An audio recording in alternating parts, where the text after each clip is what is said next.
y vamos a dar inicio al encuentro de hoy, que tenemos el gusto y el placer de compartir con un referente que cada vez más está teniendo más espacio en diferentes espacios de opinión y de difusión y de sensibilización de las temáticas ambientales en términos generales, más particularmente vinculadas a la cuestión energética y también más particularmente vinculadas a las cuestiones asociadas a la crisis civilizatoria en términos generales y las posibilidades reales a esta altura de migrar o de enfrentar un escenario de colapso en alguno de los sistemas que permiten el sostenimiento de la vida en la Tierra tal y como la conocemos actualmente.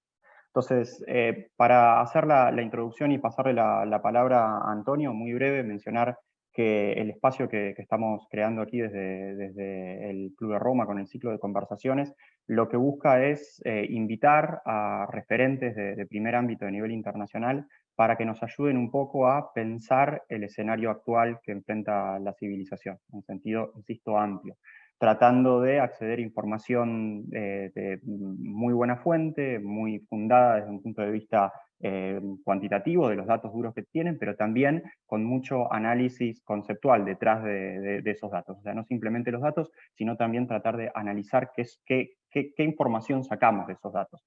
Y en esa tarea, Antonio sin duda es una de las personas, a mi juicio, y muchos de los que lo seguimos en redes y en los textos que escribe y demás, con mayor claridad conceptual del escenario que estamos enfrentando. No voy a hablar de lo obvio, que entiendo todos los que estamos aquí sabemos muy bien, que estamos enfrentando un escenario de crisis multidimensional, digamos, que afecta al sector energético, que es lo que vamos a hablar puntualmente con Antonio, pero que también está patente en la crisis de biodiversidad, en la crisis de disponibilidad de recursos, en la crisis climática, que ya es una realidad que afecta a todos los territorios y muchas otras cuestiones que, insisto, entiendo, la mayoría de los que están aquí, que vienen siguiendo este ciclo de conversaciones, tienen bastante claro. Pero hoy en particular nos vamos a adentrar en el mundo del que Antonio es un referente, pero insisto, tiene una mirada mucho más amplia que solamente la energética, pero que viene particularmente de este sector energético. Así que yo voy a leer unas pequeñas líneas del extenso currículum de Antonio para introducirlo, le vamos a pasar la palabra y la dinámica que vamos a tener van a ser unos 40-45 minutos iniciales en donde Antonio nos va a compartir algunas ideas y después de esas ideas, bueno, en el transcurso de esas mismas ideas, si ustedes quieren ir poniendo en el chat las dudas o consultas o comentarios que tengan sobre lo que vaya exponiendo Antonio, al finalizar su exposición vamos a tener un espacio para reflotar esas preguntas que ustedes dejen en el chat y después, en el caso de que nos dé el tiempo, vamos a ir abriendo algunos micrófonos de forma muy ordenada para poder charlar a viva voz con Antonio. Así que, Antonio, si te parece, yo leo una introducción tuya únicamente y te cedemos la palabra para adentrarnos en tu exposición. Antonio es un científico y divulgador licenciado en Física y Matemáticas y doctor en Física Teórica por la Universidad Autónoma de Madrid. Trabaja como investigador científico en el Instituto de Ciencias del Mar de la ciudad de Barcelona. Es conferencista, autor de libros y publicaciones, reconocido divulgador científico y creador del blog The Oil Crash, en el cual toca temas sobre el agotamiento de los recursos convencionales de combustibles fósiles, como el pico de petróleo y sus posibles implicaciones a escala mundial. Así que nuevamente, Antonio, agradecerte profundamente el tiempo. Sabemos que estás con una agenda tapada y que encima por tus pagos ya son las 9 de la noche. Así que nada, doble agradecimiento por el esfuerzo y el orgullo de poder tenerte aquí con nosotros hoy. Muchas gracias. Bueno, pues primero de todo quiero agradecerles que me hayan invitado a tener la oportunidad de dar esta charla, aunque sea telemáticamente, que no doy tantas para toda América Latina, o sea que bueno, realmente es una cosa que yo creo que está bien también, teniendo en cuenta que muchas de las cosas que hablamos pues, son de una importancia capital para ustedes, teniendo en cuenta además que sobre todo los planes de regiones como la mía es incrementar la explotación de los recursos de ustedes. Entonces, yo creo que en ese sentido también es importante entender qué estamos haciendo y hacia dónde nos dirigimos, por qué pasa lo que pasa y qué es lo que cabe esperar de cara al futuro. Voy a compartir una presentación que he preparado. Vale. Y en un momento, cuando la ponga en marcha, me tendrán que decir si la ven correctamente o no. Un segundito, siempre Perfecto, Antonio. se ve en modo presentación. Vale, perfecto. Bueno, pues lo que yo os voy a presentar un poco es la diagnosis de cuál es la situación actual, de cómo hemos llegado hasta aquí, de por qué hemos llegado hasta aquí. Dado que no, la idea es hacer una charla relativamente breve de unos 30-40 minutos, no me voy a entretener en los detalles concretos de las cosas muy concretas que están pasando, por eso sí, acaso lo podemos aclarar después en el turno de preguntas, ¿no? Entonces, un poco entender, escribir qué es lo que está pasando y por qué hemos llegado aquí. Y, por supuesto, como siempre me hace, la primera vez que lo intento, se me bloquea. Vale. Estamos primero viviendo una situación que a nivel mundial se puede describir como el colapso de la producción de petróleo y gas. Hemos llegado a una situación en la cual pues, se está produciendo una fortísima desinversión en estos sectores. A mí me gusta ilustrar con esta noticia, que evidentemente tiene más impacto y más interés en el caso de España, que es la petrolera Repsol, que es una petrolera pequeña a nivel mundial, importante en el caso de España, pero ustedes la conocen bien porque salió de Argentina de una manera un poco precipitada. Bueno, pues se presentó a finales del año 2020 su plan para el quinquenio siguiente, su plan estratégico, y una cosa interesante de este plan es que preveían que iban a reducir en un 90% sus inversiones en el segmento upstream, el segmento de búsqueda y puesta en explotación de los yacimientos, con respecto a los valores que se habían conseguido en el año 2014. O sea que básicamente estaban diciendo que se iban a gastar unos 150 millones de dólares anuales durante esos años, cuando en el año 2014 habían llegado a gastar 1.500, 10 veces más, ¿no? Bueno, esto que ha hecho Repsol no es algo único en el mundo, es algo que está muy generalizado. De hecho, si miramos el conjunto de todas las compañías petroleras que hay en el mundo, nos encontramos que del año 93 al año 2014 básicamente multiplicaron por 3 su esfuerzo inversor, básicamente pues eso, para encontrar y poner en explotación los yacimientos. Y, sin embargo, desde el año 2014 lo que ha hecho es disminuir en más de un 50% su inversión, ¿no? Con estos altibajos que pueden ver en la gráfica, ¿no? Se nota claramente una caída inicial del año 2014 al año 2015 y luego, bueno, pues con estos dientes de sierra es un proceso, bueno, esencialmente de reducción de la inversión, ¿no? La pregunta es ¿por qué? ¿Qué tiene de especial el año 2014? ¿Por qué se empieza a producir este proceso de desinversión? Y la clave está en un informe que presentó el Departamento de Energía de los Estados Unidos en el julio del año 2014, en el cual bueno, vale. En el cual básicamente lo que se informaba es que se estaba formando una burbuja petrolífera.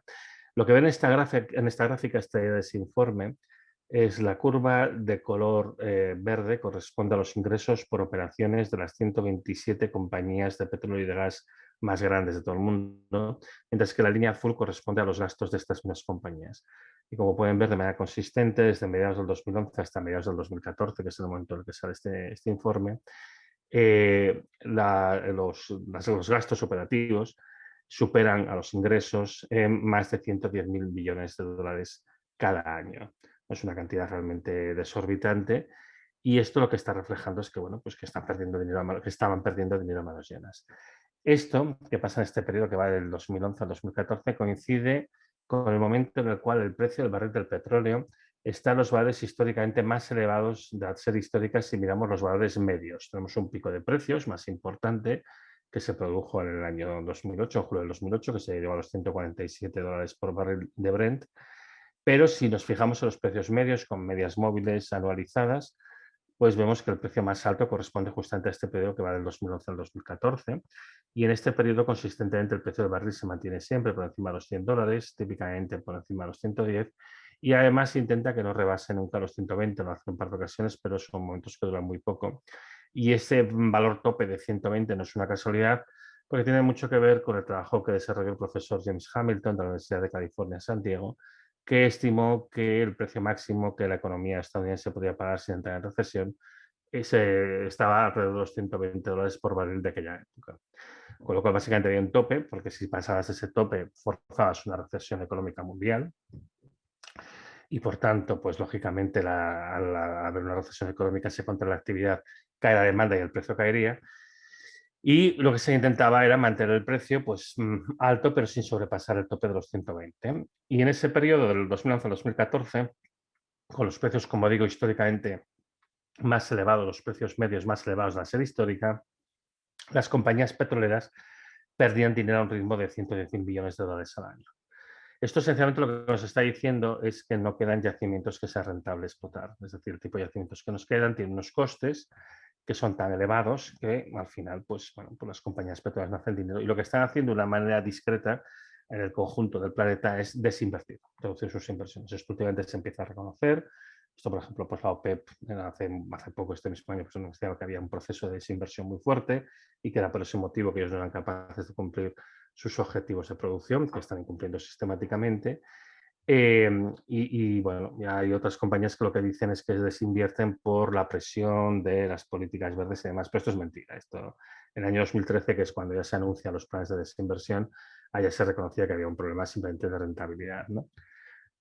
Como consecuencia de esta desinversión tan fuerte, la Agencia Internacional de la Energía viene teniendo que ajustar sus previsiones sobre la evolución de la oferta de petróleo a lo largo de los informes que presentan cada año, ¿no? La Agencia Internacional de la Energía, para aquel que no lo sepa, pues es una agencia de la OCDE, de la Organización para la Cooperación y el Desarrollo Económico, que engloba a los países más ricos del mundo, básicamente, y que tiene como cometido asesorarles en materia de política energética. Después de años negando que podía haber algún problema con el suministro de petróleo, por primera vez en el informe anual del año 2010 reconocieron que el petróleo crudo convencional, petróleo crudo se decía en aquella época solamente, había tocado máximo en el año 2005, se había mantenido más o menos en el año 2006 y que ya no volvería a crecer nunca más, ¿no? En esta gráfica que ven aquí, que está sacada de ese informe, lo que pueden ver es que el petróleo crudo convencional corresponde a las tres franjas de color más o menos azul que están más abajo, ¿no? La franja de color azul marino corresponde a la producción de petróleo de los campos que ya eran existentes en el año 2010 y, como ven, declina muy rápidamente a un ritmo de un 5% anual. Esto es normal, esto es lo que sucede actualmente. Los campos que ya están en explotación, pues su producción cae muy rápido. Hay que ir compensando con nuevos campos que se van poniendo en explotación. La franja de color azul grisáceo que vemos aquí corresponde a los campos que ya estaban descubiertos, pero que aún no se habían puesto en desarrollo en este año 2010.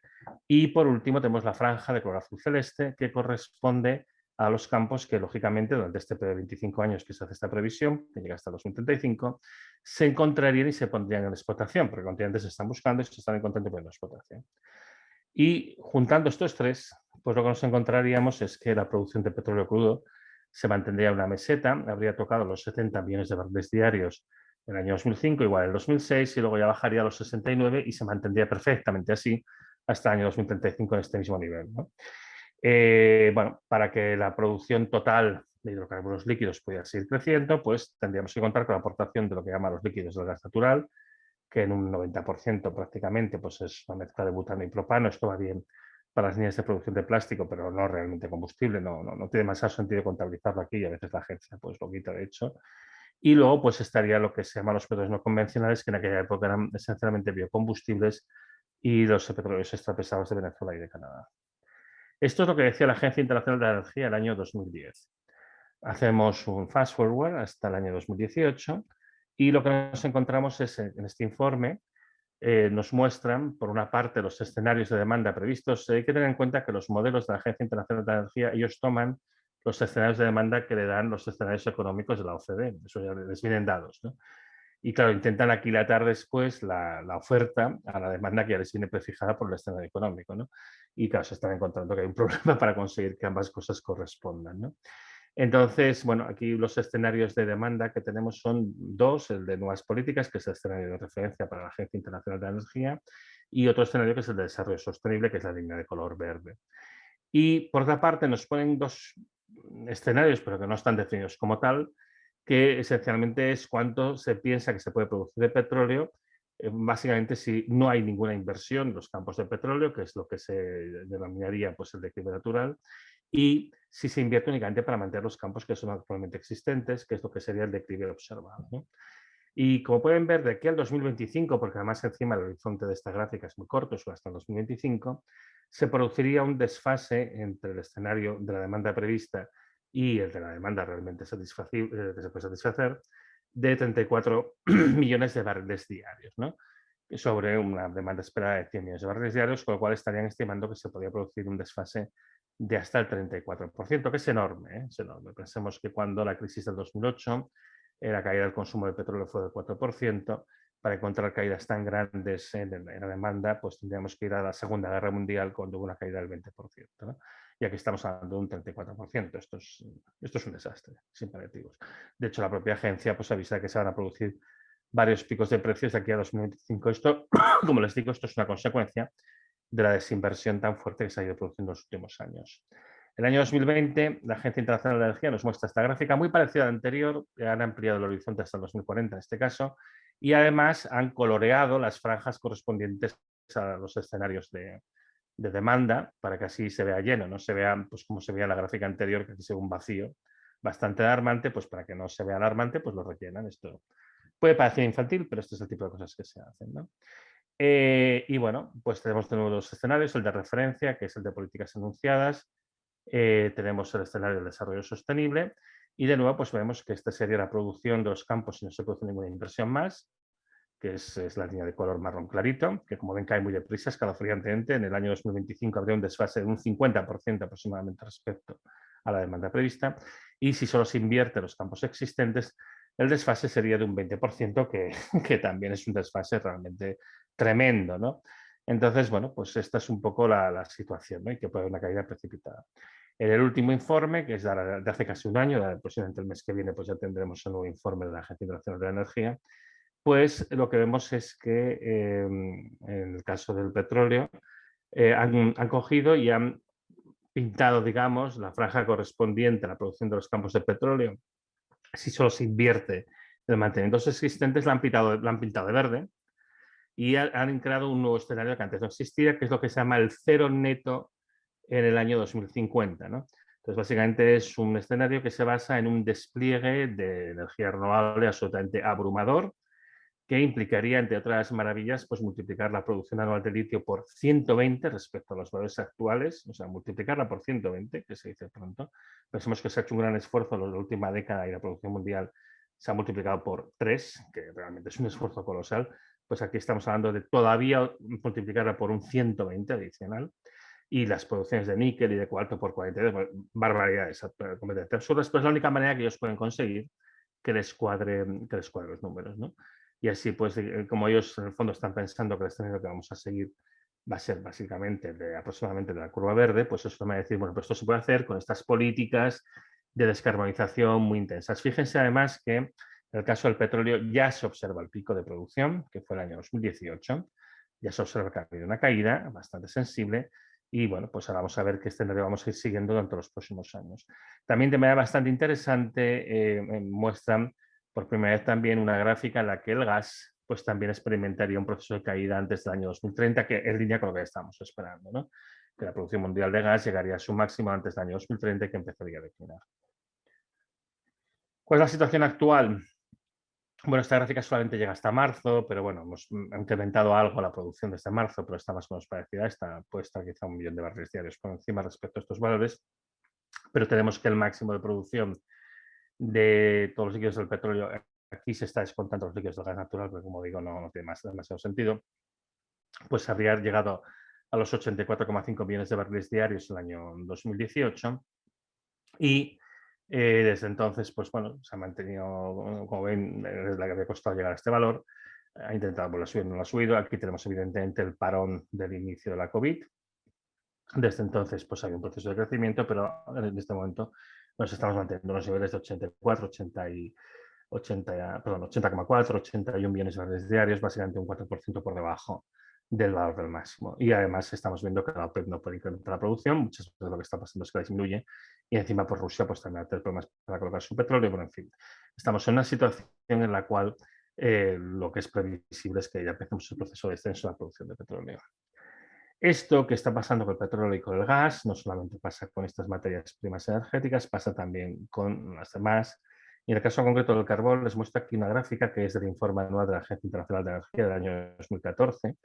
Y aquí lo que podemos ver es la previsión que tenían en el año 2014 de cómo iba a evolucionar la producción de carbón. Y lo que se ve pues, es que teníamos esta franja de color azul que corresponde a las minas existentes, que como ven decae bastante rápido hasta el año 2025 y luego rapidísimo hasta prácticamente desaparecer en el año 2040. Esto se puede mejorar con lo que se llama los brownfield mines, que son los proyectos de extensión de las minas ya existentes. que es esta franja de color marrón, con lo cual pues, consigue paliar esta caída y sobre todo al final que no sea tan grande. Y la única manera realmente de incrementar la producción es a través de lo que llaman las Greenfield Mines. ¿Y qué son las Greenfield Mines? Pues lo que su propio nombre indica, minas en las que tú vas allá y lo que te encuentras es que hay un campo verde y seguramente hay ovejitas pastando o algo así, ¿no? Es un sitio donde no se ha hecho ni el primer agujero, pero las catas geológicas dicen que ahí abajo hay mucho carbón. Claro, que hasta que uno realmente no abre la mina, pues no tiene una idea clara de cuánto carbón hay realmente, ¿no? Entonces, bueno, esto es lo que decía el año 2014 y esto es lo que ha pasado realmente, ¿no? O sea, ya han pasado unos años y lo que podemos ver, ahí está, lástima, esta gráfica no la he actualizado.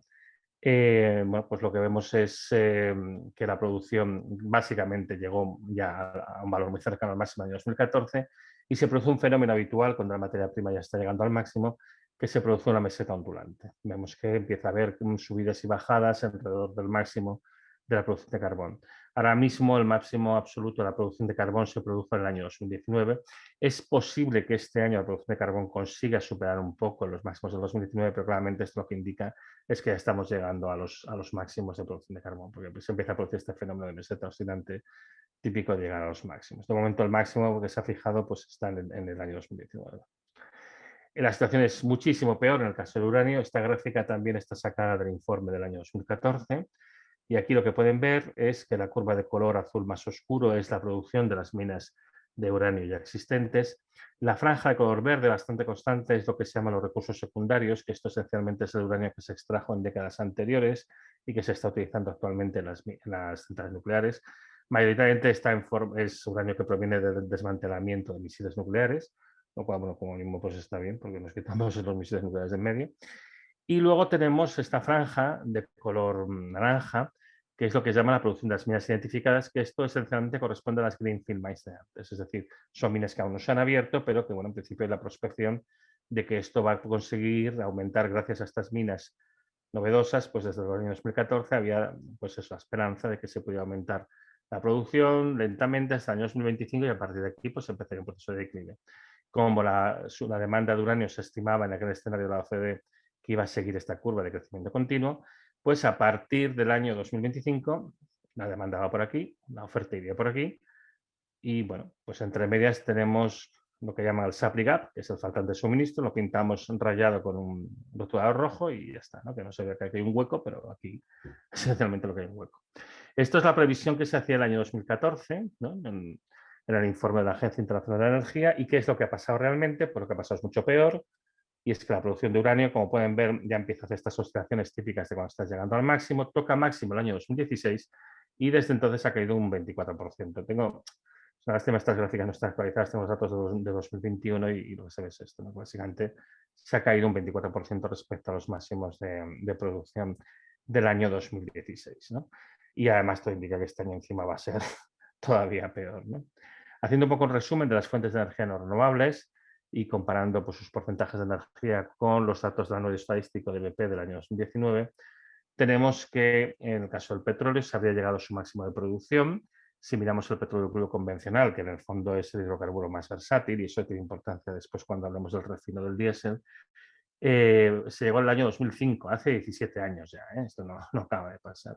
Y si miramos todos los hidrocarburos líquidos asimilados a petróleo, todos los líquidos de petróleo, el máximo se habría producido en el año 2018 y representaba el 33,6% de la energía primaria mundial. La segunda fuente de importancia es el carbón. Su máximo se habría conseguido en el año 2019. Es posible que esos valores del 2019 se rebasen este año, pero en todo caso ya estamos muy cerca del máximo posible y representaba el 27,2% de la energía primaria mundial. En cuanto al gas, no esperamos que se llegue al máximo esperamos que se llegue antes del 2030, aún no se ha llegado. Probablemente incluso vaya a llegarse dentro de este mismo lustro y representaba el 23,9% de la energía primaria mundial. Por último, el caso de uranio tiene ya un pico muy consolidado que se produjo en el año 2016 y representaba el 4,4% de la energía primaria mundial. Tomando pues el conjunto de todas las fuentes de energía no renovables, combustibles fósiles y uranio, habrían llegado a un máximo conjunto de producción en algún momento entre el año 2018 y el año 2020 y representaban el 89% de toda la energía primaria consumida en el mundo. Hay que entender una cosa muy importante, aquí cuando hablamos de los procesos de agotamiento de las minas, de los nacimientos y demás, No estamos hablando de que de repente un día te quedes sin petróleo, sin gases, sin carbón. Esto no funciona así. Yo todo el rato he hablado del máximo de producción y a partir de aquí se produce un fenómeno de descenso, que por ejemplo el caso del petróleo, estos primeros años va a ser un poco precipitado por culpa de la fuerte desinversión de las petroleras, pero que lo que cabe esperar en realidad es que una vez que se pase el primer escalón, pues que aquello continúe cayendo de una manera paulatina a lo largo del tiempo. Y lo que es lógico esperar son procesos de declive que duren años y décadas incluso, ¿no? O sea, se llega al máximo y a partir de aquí lo que va pasando es que la producción va a ir retrocediendo. O sea, vamos a tener cada año un poco menos o sensiblemente menos que el año anterior, pero un proceso que se va a alargar durante muchísimo tiempo. Yo, para que la gente lo entienda, yo muchas veces comparo esta situación con el de una persona a la que la están reduciendo el sueldo. Si a ti te están reduciendo el sueldo, bueno, pues lógicamente te va pasando que la vida cada vez te va costando más cara, te va siendo más difícil llegar a fin de mes con el dinero que tienes, porque cada vez tienes menos dinero. Y es un proceso que puede ser lento, que se puede alargar a lo largo del tiempo mucho, pero que en el fondo no es eso, no es que te quedes de repente sin dinero, sino que simplemente cada vez tienes menos, ¿no? Y esto es lo que nos está pasando a nosotros. Estamos en una situación de descenso de nuestro sueldo energético y lo que tenemos que hacer es adaptarnos, vivir, malvivir, vivir con mayores dificultades y estrecheces con lo que nos va quedando y encima además en una situación internacional en la que lógicamente hay una competencia cada vez más grande entre los países y que puede haber inestabilidad entre países y dentro de cada país. Pasemos, por tanto, a analizar qué pasa con el 100% renovable, con la famosa transición a las energías renovables. Hay una cosa que les quiero dejar clara y es que evidentemente a largo plazo no nos va a quedar otro remedio que pasarnos a las energías renovables. Ya lo tendríamos que hacer voluntariamente por la necesaria lucha contra el cambio climático, aunque esto realmente parece que no importa, la verdad. Pero simplemente ya por el problema del agotamiento geológico de las fuentes de energía no renovables, pues vamos a tener que pasarnos a las renovables. Esto no va a quedar más remedio. O sea que está claro, y yo también lo afirmo, que evidentemente el 100% de la energía de aquí unas cuantas décadas, posiblemente aún bastantes, va a ser renovable. El hecho de que todo sea renovable no quiere decir que ese todo sea la misma cantidad que ahora. Ese 100% no tiene por qué ser la misma cantidad que ahora. Y es que las fuentes de energía renovable, los sistemas de aprovechamiento de la energía renovable tienen muchas limitaciones que realmente se discuten, dando por hecho que uno puede obtener tanta energía como le dé la gana sin ningún problema. En particular, tiene un potencial máximo, dependen estos sistemas de materiales que no son abundantes en el planeta, se instalan utilizando energías fósiles y además plantea la dificultad añadida de que están orientados a la producción de electricidad. No me voy a entender con la cuestión del potencial máximo, es una cuestión que científicamente aún es controvertida, es un debate que está abierto. Se ha llegado a decir auténticas barbaridades en el sentido de que a través de las fuentes renovables se pueden producir centenares de veces el consumo total de energía de la Tierra. Actualmente las previsiones más optimistas hablan que teniendo en cuenta pues, una serie de limitaciones y también el hecho de que no queremos desestabilizar más el clima del planeta, pues se encontraría alrededor de 4 veces el consumo total, que ya es mucho. Y hay otras estimaciones bastante más pesimistas, que yo de hecho me circunscribo más a ellas, que hablan de que se podría aprovechar como mucho un 30, un 40 o un 50% de toda la energía que se está obteniendo actualmente de todas las fuentes, ¿no?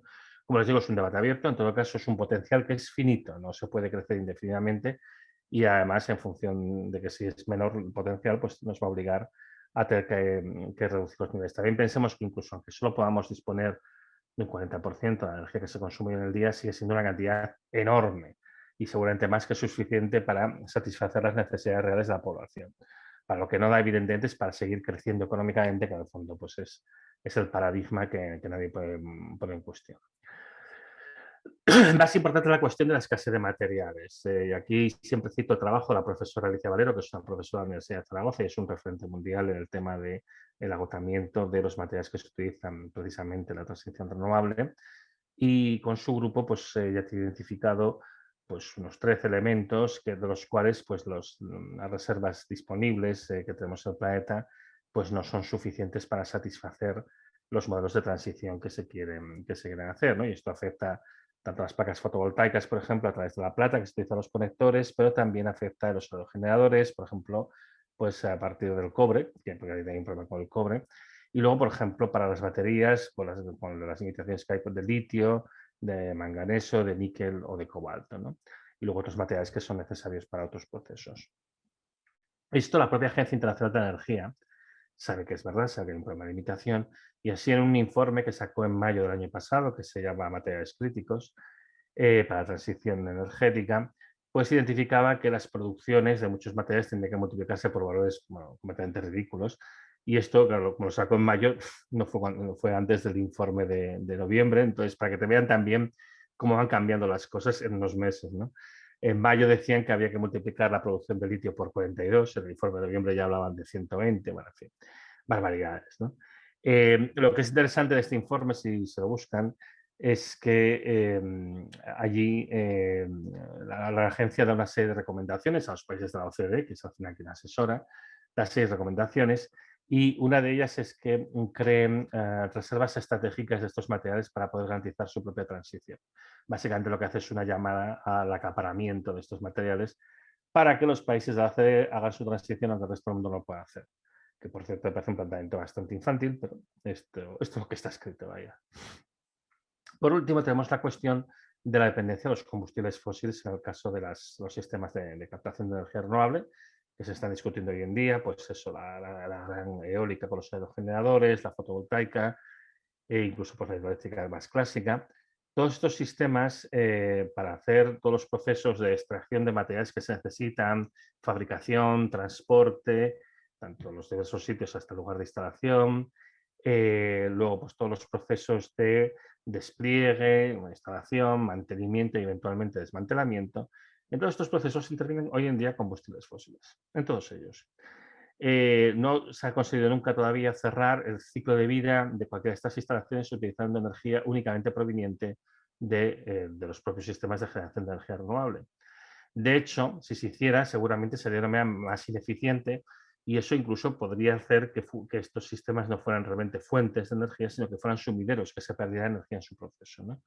Esto es lo que ha llevado a algunos autores a decir que en realidad los sistemas de captación de energía renovable son extensiones de los combustibles fósiles. Se pueden instalar, se puede disponer de ellos mientras hay combustibles fósiles alrededor, pero cuando estos escaseen, pues vas a tener un problema porque no los vas a poder instalar y mantener. Y esto en particular también plantea un problema de cara a la transición, porque ahora podemos instalar un montón de energía que luego cuando acabe su ciclo de vida, cuando acabe su tiempo de utilización, no vamos a poder renovar, ¿no? Bueno, pues esto es un problema que también es bastante serio. Ay, porras, aquí se me olvidó animar esto, me sabe mal. Los sistemas de renovables orientados a la producción de electricidad tienen dos problemas, aquí pongo en España, pero en el fondo eso es un problema que es a escala global. El primero es que la electricidad es solamente el 20% de toda la energía final que se consume en el mundo, ¿no? Es decir, es muy típico, yo no sé lo que discuten en Argentina, por ejemplo, pero es muy típico en España cuando se está hablando de transición energética, se está dando por hecho que lo que hay que hacer es producir electricidad y que eso se soluciona todo. Pero resulta que lo típico es que la electricidad represente tan solo, pues en los países, en cualquier país del mundo, va a representar alrededor del 20%, en España llega a ser el 23,6%, el conjunto del mundo es el 21,7%, y va variando un poco de los países a otros, pero bueno, va a estar en torno a los países más desarrollados, va a estar en torno al 20 y tantos por ciento. Tienes un 70 y muchos por ciento que no es eléctrico, y una buena parte de este es de difícil o incluso imposible electrificación.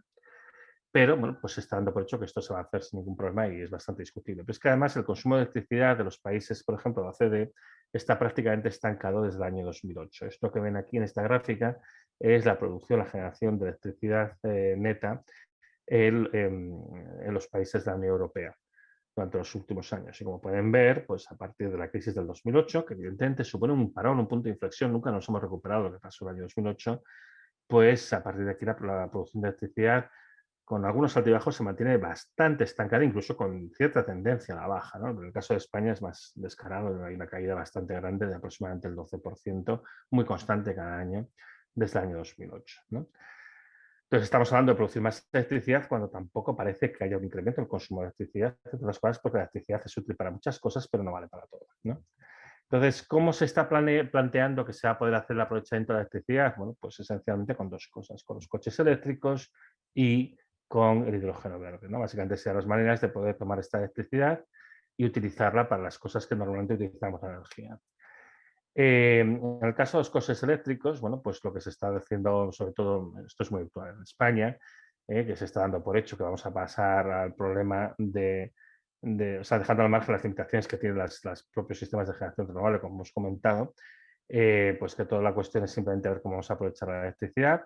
Y el máximo exponente es el tema del coche eléctrico, porque esto es bueno, lo que se está pensando que va a ser la manera de mantener el consumo de las familias, de las clases medias, y que de esta manera pues vamos a poder, bueno, mantener también toda la industria manufacturera, que es muy importante. Pensemos que en España, en Italia, en Francia, en Alemania o en el Reino Unido, la primera manufactura es el coche. Entonces, claro, es muy importante mantener el coche. ¿Qué pasa con el coche eléctrico? Bueno, pues que es una filfa, que el coche eléctrico realmente pues, tiene un montón de problemas. Por supuesto, para empezar, de la insuficiente producción eléctrica para poder abastecerlo, la dificultad de extender la red para poder cargar todos estos coches, la insuficiencia de puntos de repostaje públicos, en particular la situación que, por ejemplo, se vive en España, que el 80% de los coches duermen en la calle, ¿cómo lo vas a recargar? Para poder hacer recargas más rápidas tienes que utilizar potencia industrial con la peligrosidad que ello conlleva y también las ineficiencias y pérdidas que tiene. La densidad energética de las baterías es muy pequeña, con lo cual realmente pues, tienes muchas limitaciones. O vas a modelos muy caros o bien pues realmente pues, tiene muchas limitaciones en cuanto a prestaciones, alcance, autonomía, etcétera. El proceso de histéresis que sufren las baterías, que además se agrava en caso de que las temperaturas sean más elevadas, ¿no? La histéresis, bueno, la pérdida de capacidad de las baterías con el tiempo, la escasez de litio y cobalto, el precio prohibitivo, pocas prestaciones y además que no se puede desarrollar maquinaria pesada. Piensen que, por ejemplo, el caso concreto de un tráiler, para desarrollar un tráiler eléctrico, como esta idea que tenía Elon Musk con el Semi, pues resulta que la batería ocuparía 2/3 de la carga, simplemente por la escasa densidad energética que tiene. Entonces, bueno, esto evidentemente pues es una idiotez y no se puede hacer, ¿no? Y bueno, todo esto al final lo que hace es que el coche eléctrico acabe siendo esencialmente un juguete para gente rica, incluso en países como España, como Francia, esto realmente no es algo que pueda estar al alcance de todo el mundo. Y también pues, hace que realmente pues, esto del coche eléctrico no sea ninguna solución para el aprovechamiento de la electricidad que se generaría de manera renovable. La otra cosa que es curiosa y que además yo creo que eso a ustedes les interesa particularmente es todo lo que está pasando con el hidrógeno verde, ¿no? Ahora se ha puesto, yo les hablo desde la perspectiva de España, se ha puesto un poco en segundo plano toda la cuestión del coche eléctrico y ahora lo que se habla mucho es del hidrógeno verde, muchísimo, ¿no? Lo del hidrógeno verde es una cosa que es digna de estudio porque el hidrógeno, para empezar, pensemos, es un vector energético, no es una fuente de energía, es decir, para producir hidrógeno hay que consumir electricidad y además hay pérdidas en el proceso de conversión. Si uno mira la eficiencia total, no solamente la eléctrica, la eficiencia total de la conversión de energía a hidrógeno, pues hay unas pérdidas de alrededor del 50% en las mejores plantas de electrólisis comercial que existen en el mundo. Y luego, en función de qué uso se le quiera dar a este hidrógeno, pues puede haber más pérdidas y particularmente si se quiere utilizar en el transporte y la maquinaria pesada, que es lo que piensa Alemania, las pérdidas totales son de alrededor del 90%. Son unas pérdidas realmente monstruosas, ¿no? Y esto, por ejemplo, hace que la estrategia europea del hidrógeno, el propio documento de la Comisión Europea, reconoce que Europa no tiene capacidad de autoabastecerse de hidrógeno verde. No podemos producir suficientemente hidrógeno verde como para poder sustituir todos los usos que tenemos ahora mismo de la energía que en principio tendría que sustituir el hidrógeno verde. Y esto, Alemania, que es el corazón industrial de Europa, y ha hecho una apuesta muy fuerte por el hidrógeno verde, y lo que ha hecho es lanzarse a firmar acuerdos comerciales con muchos países, ¿no? Con Ucrania, con Chile, con Marruecos, con el Congo, que tiene ahí una presa enorme en el río Congo que quieren aprovechar para producir grandes cantidades de hidrógeno, con Namibia y por lo que están comentando ahora, pues también han hecho sus pintos en Argentina, ¿no? Y la idea es que, bueno, pues que produzcan y al final le exporten el hidrógeno verde con estas pérdidas tan colosales que les digo, con lo cual los territorios desde donde los extrae quedan depauperados energéticamente porque destinan mucha energía para producir un hidrógeno que al final, pues bueno, pues no da tanta energía, con lo cual Alemania pues va demandando más y más y más y evidentemente la idea es para lo barato, ¿no? Para lo barato para que se pueda mantener el modelo industrial alemán. Esto, que Alemania, digamos, está exportando a todo el mundo en este momento de una manera muy decidida, ahora nos lo quieren aplicar a nosotros en España y entonces ahora pues se está hablando muchísimo de la necesidad de que nosotros instalemos muchos sistemas de energía renovable, nos están dando una cantidad de dinero increíble a través de unos fondos europeos que se llaman Next Generation EU, para que instalemos un montón de sistemas de producción de energía eléctrica renovable y la idea al final, como todo eso no cabe en la red, pues es que esto se aproveche para hacer electrólisis, para producir hidrógeno verde y este hidrógeno verde, ya han dicho el ministro, por ejemplo, de Energía de Alemania, que hay que ponerlo en el mercado común europeo y que se pueda comprar a precio de mercado y demás. Y como he dicho, al final, bueno, pues esto lo que hace es una depuralización energética del territorio donde se produce las enormes pérdidas de producción, ¿no?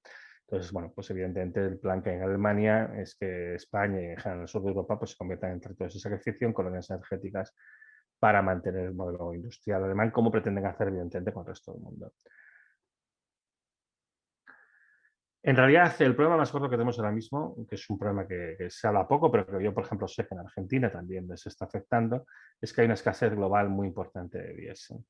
La razón por la que el diésel escasea, esto es un fenómeno que yo empecé a escribir sobre el año 2012, hace 10 años, que se veía venir, tiene mucho que ver con ese proceso por el cual, digamos, se llegó al máximo de producción de petróleo crudo convencional y lo que se hizo fue añadir otros petróleos no convencionales, que no todos ellos son igualmente válidos para la producción de diésel y además, para poderlos aprovechar bien, hacía falta hacer adaptaciones a las refinerías que no se han hecho.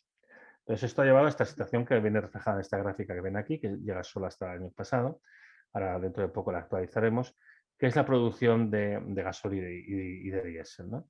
Y como pueden ver, pues iba creciendo a un ritmo bastante rápido hasta el año 2005, que es cuando se toca el máximo de producción de petróleo convencional. Allí pues sigue subiendo, pero ya a un ritmo un poco más pausado. Viene la crisis tan importante de 2008-2009 y una caída hasta el 2010, que se empieza a recuperar hasta, pues eso, hasta que llegamos al año 2010. Y a partir de aquí pues empieza otra vez a subir a un ritmo más pausado desde el año 2011. Y a partir del año 2015 pues entramos en este fenómeno del plató ondulante típico de la meseta ondulante de que ya estamos llegando a máximos de producción. Y desde el 2018 empieza una caída que se prolonga hasta nuestros días y que ahora mismo pues tenemos una caída con respecto a los máximos del 2015 de aproximadamente el 15% de la producción de diésel. Y esto, bueno, esto está afectando a todo, afecta a las operaciones de energía, afecta al transporte, acaba afectando también al transporte marítimo indirectamente. Y acá afecta incluso al queroseno, porque en algunos sitios a falta de diésel lo que están haciendo es mezclar ciertas cantidades de queroseno con el diésel para intentar estirar un poquito más, porque el diésel al final es fundamental para toda la maquinaria pesada, los camiones y demás, ¿no? Y este es un problema, este para mí es el problema más grave que tenemos ahora mismo junto con el del gas. El gas que sobre todo afecta a Europa y el del diésel que está afectando a todo el mundo, ¿no? Y tengo una colección de noticias de muchos países, incluyendo, por cierto, Argentina, ¿no? El norte de Argentina han tenido problemas bastante serios de acceso a combustibles y particularmente el diésel, precisamente por este fenómeno que es un fenómeno global y, como digo, la falta de inversión en las refinerías y una pérdida de calidad de las mezclas que hay para refinar. Conviene recordar para acabar que otro tipo de transición energética es posible. Se puede hacer un modelo de transición mucho más sencillo, que no utilice materiales tan complejos, que no dependa de complejas cadenas de suministro globales que pueden ser interrumpidas, que aprovecha la energía de manera local, que la aprovecha de una manera más eficiente, que tiene instalaciones que están de una escala humana, que son mucho más fáciles de reparar utilizando materiales más simples y que además de hecho generan riqueza localmente. Y no se trata de utilizar simplemente pues, molinos de viento para moler el grano, sino que se puede recuperar cosas que se hacían, por ejemplo, a principios del siglo XX. Por ejemplo, en España, en la zona de Cataluña, pues había fábricas textiles que funcionaban aprovechando la energía de cursos de agua para mover todo el sistema de engranajes y de poleas y con toda esta transmisión con lo que activaba los telares con los que se producía. Se puede producir agua caliente sanitaria con la termosolar, se puede hasta cocinar, incluso se puede fundir en sitios muy isolados utilizando pues, hornos de concentración y se puede aprovechar la biomasa. Todo esto, claro, evidentemente a una escala menor de todo el consumo mundial que hay actualmente, porque si no, evidentemente, pues, uno se sobrepasa los límites de sostenibilidad. Otro tipo de sociedad es posible. Estamos también en medio de una grave crisis alimentaria y, sin embargo, conviene recordar que el 30% de los alimentos se tiran a la basura sin que hayan sido ni siquiera tocados, con lo cual realmente más que un problema de producción de alimentos, lo que hay un problema es de distribución de los mismos. Hay diversos estudios que muestran que se puede mantener un nivel de vida semejante al que hay en países pues, como España o países europeos, consumiendo la 10ª parte de la energía y los materiales que se consume actualmente en ellos. Y además es un modelo que se podría extender a todo el planeta. Entonces, al final, realmente no es tanto una cuestión técnica como una cuestión del modelo de sociedad que uno tenga. Se puede mejorar muchísimo la eficiencia del transporte, sobre todo el terrestre, utilizando el tren electrificado. Se puede fabricar una electrónica virtualmente eterna. Yo trabajo mucho con la Agencia Espacial Europea y los circuitos que se ponen para enviar al espacio, como ahí no se pueden reparar, pues se fabrican con unas especificaciones diferentes y las cosas se pueden hacer para que duren de una manera, para que dure muchas décadas, ¿no? No se hace pues por todo el problema de la obsolescencia programada, del uso de tirar y demás. Se puede incrementar enormemente el reciclaje, cambiando diseños y modos de uso. Simplemente ya en el mismo momento de diseñar los productos, pues que se diseñen de tal manera que se favorezca el proceso de reciclaje y también la manera de utilizar los distintos materiales. Se puede reducir enormemente el volumen de residuos y reaprovecharlos, ¿no? Utilizando principios de la economía circular. Nunca se puede conseguir una economía perfectamente circular, siempre será más o menos espiral, pero bueno, se puede mejorar muchísimo con respecto a lo que se hace. Se puede cambiar mucho los modos pues, de compra, de posesión, de alquiler, etcétera y tal, justamente para favorecer pues, que no haya tanto desperdicio. Y luego el problema poblacional, que también está, ¿no? La población del planeta tampoco puede crecer indefinidamente, pues se puede poner a raya pues, con métodos que ya son muy conocidos, que particularmente pasan por el empoderamiento de las mujeres, cosa que igualmente pues ya sería una cosa de justicia por sí. En conclusión, estamos en una situación del colapso de las fuentes de energía fósiles y de uranio, que nos va a llevar a una situación muy complicada en los próximos años, que ya están empezando a darnos problemas muy serios durante este año. El modelo de transición de energética renovable y eléctrico, que es el único que se propone, como si fuera la única alternativa posible, pues adolece muchos problemas, ¿no? Tiene un potencial limitado, depende de materiales que son escasos, depende de combustibles fósiles, se orienta a la electrificación, que no siempre es lo que necesitamos, tiene una fuerte dependencia tecnológica, depende de cadenas de suministro pues, muy largas que no siempre se pueden mantener, y además representa un costo de oportunidad, es decir, lo que invertamos en esto no lo invertimos en otras cosas que quizás es lo que tendríamos que hacer para prepararnos mejor para lo que viene, ¿no?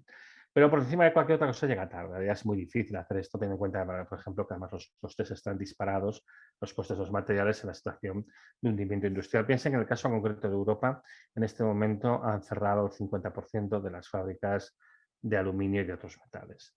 Simplemente pues, porque realmente ya es imposible hacer eso viable, teniendo en cuenta el consumo energético que tienen. Pero es que hemos parado el 70% de las fábricas de fertilizantes nitrogenados. Es que realmente tenemos una situación muy difícil en los próximos meses y en los próximos años. Bueno, ya pasa el invierno, va a ser un gran que para Europa. Tenemos unas tendencias actuales que son horribles y que nos va a llevar, que nos está llevando ya a una gran conflictividad entre países y entre los países, pero también hay que recordar que este modelo de transición no es el único concebible. Desde el punto de vista técnico, hay que fomentar la renovable no eléctrica. Está bien tener renovable eléctrica, pero también está bien tener renovable no eléctrica y favorecer otros modos de uso, otros modos de consumo, otros modos de aprovechamiento de los materiales, otras formas de producir la energía y demás. Y desde el punto de vista social, pues es imprescindible abandonar la absurda idea de que podemos crecer indefinidamente en un planeta que es finito, y lo que hay que hacer también es relocalizar la producción, aprovechar materiales de localidad, relocalizar el trabajo y en general pues buscar maneras de cambiar el sistema socioeconómico, entre otras cosas, para que no se necesite el crecimiento económico para generar empleo. Y esto esencialmente pues es un poco lo que les quería contar hoy. Voy a detener la compartición y ahora sí, Bueno, me pueden preguntar. qué pantallazo y qué baño de realidad dura. Algunos de nosotros que estamos sumergidos en esta temática lo sabemos, pero siempre escucharlo y respaldado con los datos da escalofrío. Y ahí antes de arrancar con las preguntas que ya veo ahí, Fernando tiene la mano levantada, voy a aprovechar el privilegio que tengo de ser moderador para sumarte un par de consultas, Antonio, para que profundices en el análisis que hiciste. Primero, una situación de contexto, digamos, que todo el pantallazo que nos diste fue sin meter en el análisis, digamos, inicialmente, el contexto particular del cambio climático y los impactos que ya estamos viendo hoy. O sea que gran parte del desafío que estamos enfrentando probablemente se potencia radicalmente a la luz de los impactos que ya estamos viendo y que particularmente en Europa son más patentes que en muchos otros lugares. Entonces ahí un factor inicial que te quería consultar era ese, el de cómo entra la crisis climática en este contexto, y también asociado a eso, que vos pusiste mucho el foco puntualmente digamos, en el consumo y el pico, digamos, de los hidrocarburos para la generación de la energía. Pero como bien mencionaste también, los fertilizantes y todo nuestro sistema de producción de alimentos está asociado a la disponibilidad de esos recursos que sabemos son escasos. Entonces también ese factor de la producción de alimentos, y asociado también a ese factor de la producción de alimentos, cómo impacta todo esto, el nivel de conflictividad social, que sabemos, probablemente, no lo sabemos, digamos, no es algo probabilístico, sino que es algo que ya estamos viendo, se va a ir incrementando cada vez más y también va a ser, digamos, más dificultoso el escenario. Así que te dejo esas tres líneas y para tener alguna apreciación tuya, y después, Fer, vamos con una pregunta tuya. A ver, respecto a lo primero, efectivamente, el cambio climático es otro factor más. Al final tenemos una crisis de sostenibilidad que nos está atacando por diversos frentes. Hay, para empezar, una crisis ambiental, del cual el cambio climático es uno de los frentes, pero pensemos que también hay un problema con la contaminación de plásticos, con la contaminación de acuíferos, contaminación del agua y del aire en general, y todos los problemas diversos asociados pues, con la pérdida, con la degradación ambiental y también, por ejemplo, la pérdida de biodiversidad, etcétera, etcétera, ¿no? Luego, digamos, a nivel de los recursos, tenemos sobre todo los problemas que he escrito aquí y podríamos hablar también un poco de problemas materiales. Si nos hubiéramos tomado en serio la lucha contra el cambio climático, la necesidad de disminución del consumo de los combustibles fósiles debería ser tan rápida que no habríamos percibido el agotamiento geológico. El proceso de la caída que estoy describiendo yo aquí, que es el proceso de caída geológica, este no lo habíamos visto, porque tendríamos que bajar más rápido que esto. Con lo cual, hay, también a veces la gente pregunta, bueno, entonces esto quiere decir que el problema del cambio climático ya se resolvió. Digo, no, porque si realmente quisiéramos luchar, tendríamos que bajar incluso más rápido que esto, ¿no?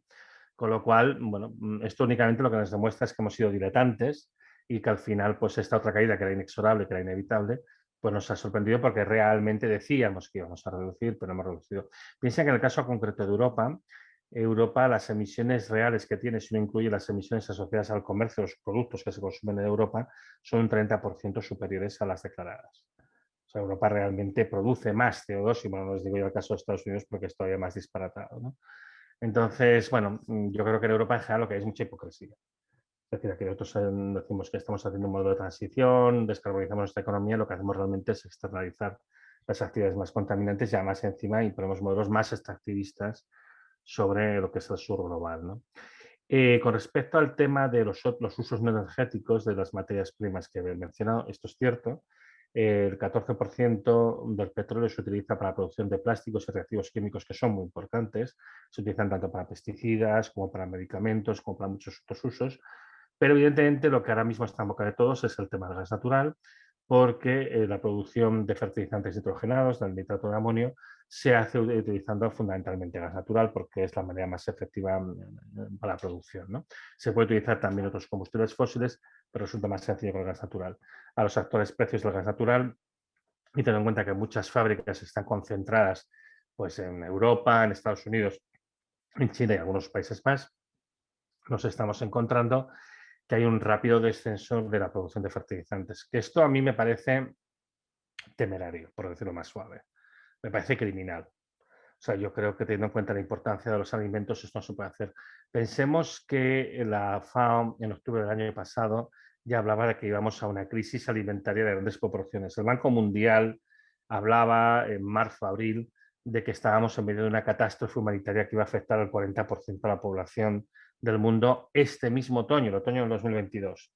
Y a la última comunicación que hizo el Banco Mundial sobre este tema, que creo que es de junio, ellos hablaban de que este problema se va a prolongar por lo menos durante todo 2023. Pero es que viendo además lo que se está haciendo, lo que se está contando, de que en Europa se ha cerrado un 70% de las fábricas de fertilizantes nitrogenados, pues es que ya estamos viendo que esto va a ser mucho peor todavía. A mí este es un tema que, bueno, que me quita el sueño realmente, me parece un problema gravísimo porque efectivamente si hay algo que crea gran inestabilidad social y dentro de los países es precisamente el problema de los alimentos. En el caso concreto de Argentina, sé que ustedes tuvieron problemas con la cosecha de la soja porque hubo faltantes de diésel muy importantes que al final se consiguieron suplir, por lo que yo tengo entendido, con una importación masiva de diésel a un precio excesivamente elevado, con lo cual esto evidentemente encareció la cosecha y genera una serie de problemas en cascada. Pero es que los problemas estructurales pues no se han acabado. Además, en el caso concreto de los fertilizantes nitrogenados no estoy seguro, pero creo que ustedes importan. Y entonces, bueno, pues ahí eso también representa un problema importante teniendo en cuenta pues esta situación en la que estamos ahora. Y eso en un país que tiene un peso agropecuario grande, como es el caso de Argentina, pues no es un tema menor. También es verdad que el uso abusivo de los fertilizantes y particularmente los nitrogenados crea problemas de contaminación, el agua, el suelo y demás. Pero claro, esto es como cuando alguien es adicto a la droga, no se la puedes quitar de golpe. Entonces habría que buscar quizá otros modelos de agricultura y demás, pero esto no es sencillo, esto no se improvisa de la noche al día. Y yo estoy de acuerdo que es uno de los factores que más potencial de desestabilización tiene para este y los próximos años. Y bueno, a mí me gustaría que hubiera un poco de sentido común de la cara de nuestros gobernantes, particularmente los países que producimos fertilizantes, pero me temo que no va a ser así. Lo que encontramos de momento, por ejemplo, es que China, teniendo en cuenta que están disminuyendo su propia producción, impuso un embargo, por ejemplo, a la exportación de fertilizantes nitrogenados. Bueno, yo todo esto lo veo mal, lo veo realmente muy preocupante. Gracias, Antonio. Ahí decía Juliana de la migración hacia la agroecología, cosa que mencionaste. Por ahí, en otro tema, como decías, es una adicción que no es posible cortarla de lleno, y creo que el caso puntual de Sri Lanka en ese sentido lo refleja claramente, sí, que fue verdaderamente un colapso que todavía sigue sucediendo en este país. Bueno, Fernando, si querés habilitar mi micrófono. Bien, bueno, hola a todos. Gracias, Antonio. Lo primero, agradecerte en mi nombre y en el de varios argentinos que te venimos siguiendo hace muchísimos años por todo tu aporte a esta temática que nos da una visión alternativa, ¿no? Estamos muy acostumbrados a escuchar siempre las mismas voces de que todo es bárbaro y que vamos a seguir creciendo. Y tu postura siempre nos ha dado una visión realmente más crítica y más precisa. Así que, bueno, primero agradecerte. La pregunta concreta a dos niveles, a nivel global y a nivel de Argentina, un poco es la siguiente, digamos, más allá de todo tu análisis que venís haciendo hace mucho tiempo sobre esto, digamos, si no ves realmente que haya alguna posibilidad de que el mundo, aún con todos los problemas de inversión, de rentabilidad, etcétera, digamos, siga insistiendo en querer crecer, digamos, las proyecciones económicas dan una duplicación del tamaño de la economía a 2050, digamos, unos números absolutamente imposibles, pero digamos, teniendo en cuenta que el mundo quiere seguir creciendo, ¿no? Los países quieren seguir creciendo, los que están en desarrollo, los desarrollados, todos quieren seguir creciendo. Si no ves, aunque sea una posibilidad menor de un escenario de que sigamos aumentando la producción de petróleo, más allá de las limitaciones, teniendo en cuenta que cuando uno ve los números de reservas, en principio podría alcanzar para un par de décadas más a todo vapor, ¿no? Sí, esa es un poco la pregunta. Y en el caso concreto de Argentina, con la reserva de vaca muerta, digamos, si no es lo mismo, ¿no? También de decir, el país, más allá, el tema climático, por ahora dejémoslo de lado, pero para analizar para dónde quiere ir el mundo, si en Argentina no vamos a hacer lo mismo, teniendo un yacimiento tan grande como Vaca Muerta, no vamos a hacer todo lo posible por producir, por seguir creciendo en producción, ¿no? Pues mira, te agradezco mucho la pregunta porque es muy interesante y además me permite introducir ciertas cuestiones. A ver, hay una cosa que es evidente, y es que cuando uno mira el balance, a ver, desde el punto de vista económico, está claro que la idea va a ser intentar seguir creciendo, y además, como dices, pues hay reservas de petróleo convencional para aproximadamente unos 30 años, pero si ya empiezas a contar todas las no convencionales y demás, daría a ritmos de producción actual, que en principio serían que ser crecientes, con lo cual durarían menos, pero en principio durarían un par de siglos, contando incluso pues todas las arenas bituminosas de Canadá y el petróleo extra pesado de Venezuela, etcétera, etcétera, ¿no? Y el fracking. El problema aquí al final es un problema de rendimiento. Es decir, la razón por la cual las petroleras claramente han roto la baraja y se han retirado del terreno de juego es porque saben que no pueden ganar. Y saben que no pueden ganar porque saben que al precio que tendrían que cobrar el petróleo, ellas van a perder necesariamente, o sea, van a destruir la demanda, con lo cual van a perder dinero, y si lo venden más barato, pues van a perder dinero directamente. Entonces ese es el motivo por el cual ellas empiezan a desinvertir generalizadamente. No es que sea imposible que se aumente la producción de petróleo, se puede hacer, pero se puede hacer con un coste energético tan elevado que cuando tú mires la energía neta, es decir, tú cuentas la energía que te da el petróleo y descuentas la que has invertido, te vas a dar cuenta que realmente produces menos. Esto es una technicalidad que yo no he introducido en la discusión para no hacerlo más complicado, pero que al final es una cosa que cada vez va a ir cobrando más peso. Hay un trabajo muy reciente, no recuerdo el nombre del autor, francés, que justamente analizan esto, ¿no? Analizan el tema de cuál es la energía neta que va quedando, y lo que se ve es que en estos años justamente lo que está despegando son los costes productivos, hasta el punto de que en muy poco tiempo, en prácticamente 2 décadas, si uno intenta mantener la producción de petróleo, la puede llegar a aumentar, pero al final lo que le sucede es que la energía neta que tiene es la mitad de la nominal, con lo cual en términos reales lo que tiene es un descenso energético. Esto puede camuflarse y decir, mire, hemos conseguido aumentar la producción de petróleo a 120 millones de barriles diarios o los 100 actuales o lo que sea, pero de manera práctica al final esa energía no está llegando, por ejemplo, pues a los negocios, sino que se está consumiendo por la propia industria petrolera para producir el petróleo, ¿no? Con lo cual es posible hacerlo, Lo que sucede es que yo veo que va a ser difícil que esto realmente las compañías privadas inviertan en ello. Un riesgo que sí que hay real es que poco a poco este negocio que acaba siendo un negocio ruinoso, como suele pasar con los negocios ruinosos, se le acaben endosando a los estados. Y entonces los estados lo financian. Y entonces, en el fondo, son ellos los que asumen las pérdidas. Pero claro, las pérdidas de los estados quiere decir que los estados que están recaudando impuestos los ciudadanos, lógicamente no los invierten en las cosas que normalmente lo invertían antes. Por ejemplo, en educación, en sanidad, en mantenimiento de infraestructuras, etcétera, etcétera. Entonces, esto es lo que pasa en un proceso. Si les interesa mucho el tema, yo tengo un post de hace unos años ya que se llama 3 preguntas. Y una de las preguntas es esta, justamente. Es, ¿qué pasa si decidimos apretar el acelerador con fuentes de energía que en el fondo tienen un rendimiento decreciente, que ahí lo que habla es de la TRE, de la tasa de retorno energético decreciente, ¿no? Entonces, esencialmente, tú lo que estás haciendo es poco a poco depauperar a la población, incluso hasta reducir a la esclavitud. Entonces, esto es posible, pero todo eso en el fondo lo que hace es acercarnos a un modelo de Estado neofeudal, que yo creo que es el peor de los escenarios posibles, ¿no? No tengo claro que esto vaya a ir realmente por ahí, ¿eh? Yo viendo lo errático, lo absurdo o quizá decididamente criminal de las políticas que se están emprendiendo en Europa actualmente y teniendo en cuenta el invierno tan complicado que vamos a pasar por aquí, yo me planteo hasta qué punto no hay más bien una intencionalidad de destruir el consumo para forzar un aterrizaje, ¿no? Sobre todo pues las regiones que son hiperconsumistas como la mía, ¿no? No lo sé, lo vamos a ver. Entonces, como le digo, es posible. De manera real, si uno mira energía neta, realmente lo que hay es un descenso. Y si se apuesta por esa vía, lo que se produce es una degradación del estado del bienestar en los sitios donde existe. Y en realidad, pues lo que hace es una reducción de la mayoría de la población a la pobreza y a la miseria y a la caída rápida en un estado neofeudal. O sea, que puede pasar, pero vamos, evidentemente sería tremendamente indeseable. Genial, Antonio. Muchas gracias, Silvina. Hola, ¿qué tal? ¿Cómo les va? Bueno, la verdad que es muy interesante la charla. Yo entré justamente tarde por una cuestión laboral, pero me intriga saber si en ese informe, por ahí no he escuchado nada sobre el tema de la explotación petrolera en plataformas submarinas y el tema también de lo que es la prospección sísmica en ese informe de cambio climático. ¿Qué informe de cambio climático? No, ¿cómo afecta, perdón, al tema del cambio climático?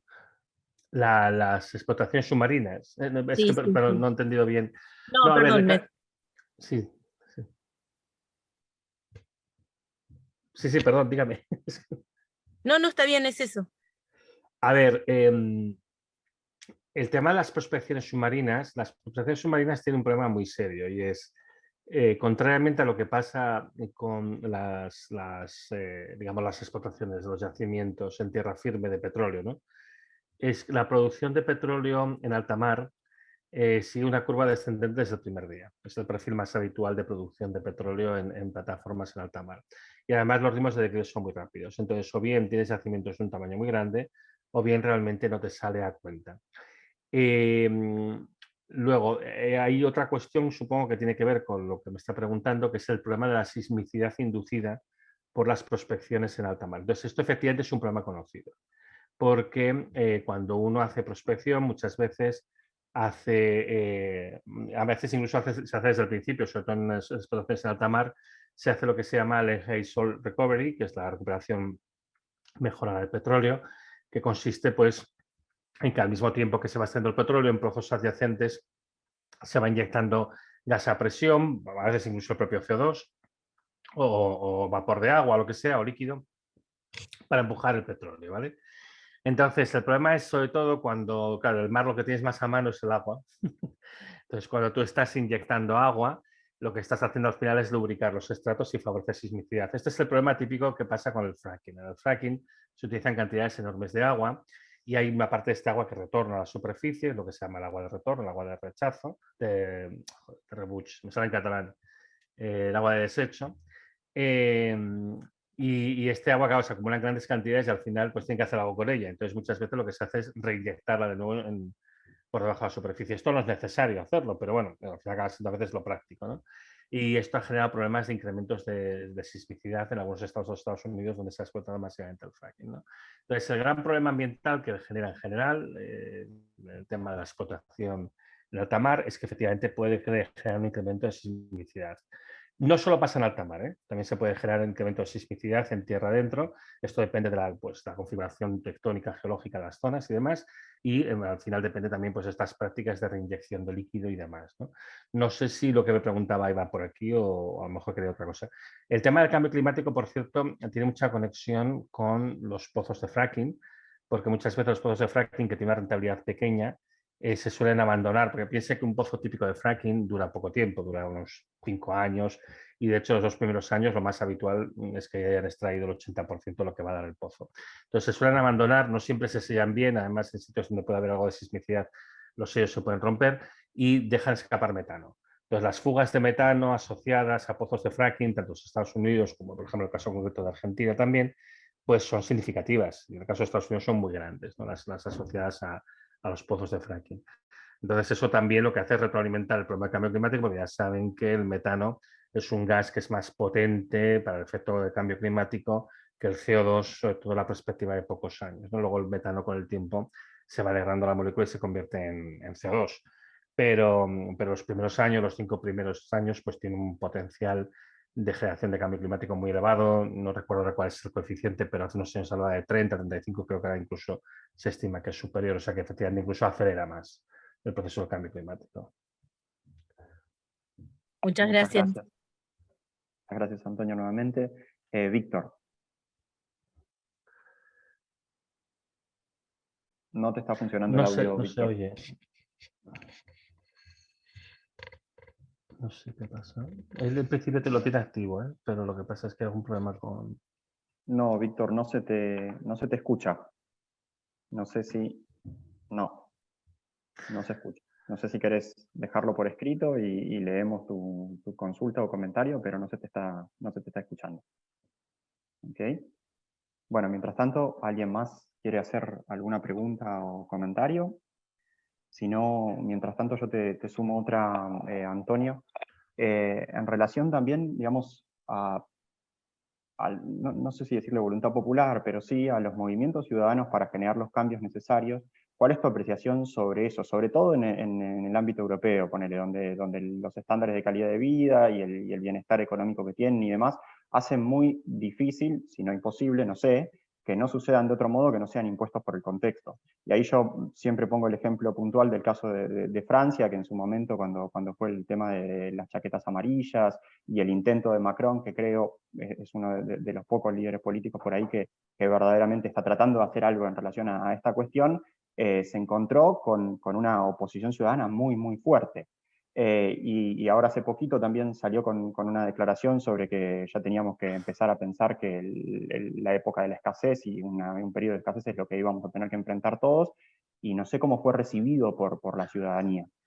¿Qué percepción tenés sobre eso? A lo que voy, para cerrar. ¿Pensás que el cambio eventualmente se va a poder dar por alguna mente preclara en los gobiernos, en los decisores políticos globales, o por una presión ciudadana de abajo, o en una tercera posición directamente impuesta por el contexto y no más?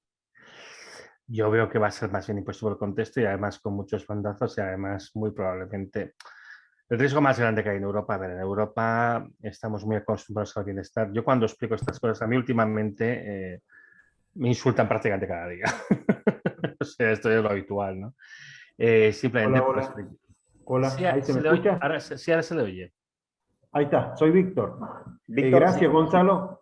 Disculpa. Espera, ¿querés que termine, Antonio, Bien, de perfecto. contestar? Y ahora te pasamos nuevamente la palabra a vos. Sí. Vale, sí, yo se lo agradezco. Bueno, pues esto. Entonces, yo creo que el riesgo más grande que yo observo en Europa es que es muy fácil que nos deslicemos hacia el ecofascismo, porque las posiciones radicalizadas, posiciones además que tienen tendencia pues, a señalar al inmigrante, posiciones muy xenófobas, nacionalistas y demás, un poco el hagamos Europa grande de nuevo, este tipo de ideas y demás. Yo creo que esto está cogiendo peso en Europa, desgraciadamente, y yo creo que esto es un lugar de destino posible. Y bueno, pues hay mucha gente que desde distintos ámbitos trabajamos para que esto no suceda, ¿no? Para mí la democracia es un valor importante. Hay gente que trabaja desde movimientos sociales y una de las cosas importantes que intentan hacer es la concienciación. Cuesta mucho. Entre otras cosas porque además los medios de comunicación continuamente están transmitiendo una idea completamente diferente a la que transmitimos nosotros. Incluso en su modo operandi normal, ¿no? Yo hace dos meses me entrevistó una periodista catalana que es bastante conocida en un programa bastante seguido de la mañana de aquí de la televisión catalana. Y bueno, pues yo le explico estas cosas y yo, bueno, mira, hay una situación complicada, dura, pasan estos problemas, no sé qué. Ya contextualicé más los problemas que están pasando actualmente, que además de hecho se han empeorado desde entonces a nivel de Europa. Y bueno, y hablamos un poco también de las alternativas que se puede hacer. Bueno, esto no es el fin del mundo, pero hay que hacer una serie de cambios. ¿No? Bueno, y bien, la verdad es que bien, además ella es una periodista incisiva, inteligente, dirigió yo creo que bastante bien la entrevista y demás. Claro, terminamos la entrevista y a continuación pues entró un anuncio del nuevo Toyota Caris, o no sé cómo se llama. Y claro, es que lo tienes ahí, es decir, hay una disonancia entre lo que yo acabo de explicar y que a continuación te intenten vender un coche. O sea, es que no tiene ningún sentido. Es decir, si el problema es tan grave como yo explico, ¿cómo pueden meter esa publicidad justo después? Entonces esto al espectador le causa una sensación de disonancia. De, bueno, esto que dice este tío es grave, pero no debe ser tan grave, porque si están intentando vender un coche después, y esto parece una tontería, pero no lo es. Es decir, y este es el problema de cómo funcionan las sociedades occidentales. Entonces, claro, la mayor parte de la gente actúa más de una manera muy hostil, bueno, la mayor parte de la gente no, pero algunas personas actúan de una manera muy hostil a las cosas que yo digo, porque estoy poniendo en cuestión pues, una serie de ideas, una serie de establecidas, y unas expectativas de vida, etcétera, que evidentemente les estoy chafando. Entonces, claro, piensan, ¿por qué dice este tío esto? Y entonces lo primero es, bueno, debe tener algún interés económico. Claro, cuando no se ve un interés económico claro, dice, bueno, es que debe ser una normal. O sea, debe ser alguna especie de, yo qué sé, de algún defecto mental o alguna cosa. Hoy, por ejemplo, lo que me decían es que tengo una secta milenarista. Además, por supuesto, tergiversando las cosas que digo, ¿no? De que si yo preconizo que viene el colapso y tal, que es justo lo contrario de lo que yo digo, etcétera, ¿no? Bueno, es igual. Hay una grandísima dificultad y yo creo que además precisamente el control de los medios de comunicación y de la publicidad en particular hace muy difícil difundir un mensaje diferente.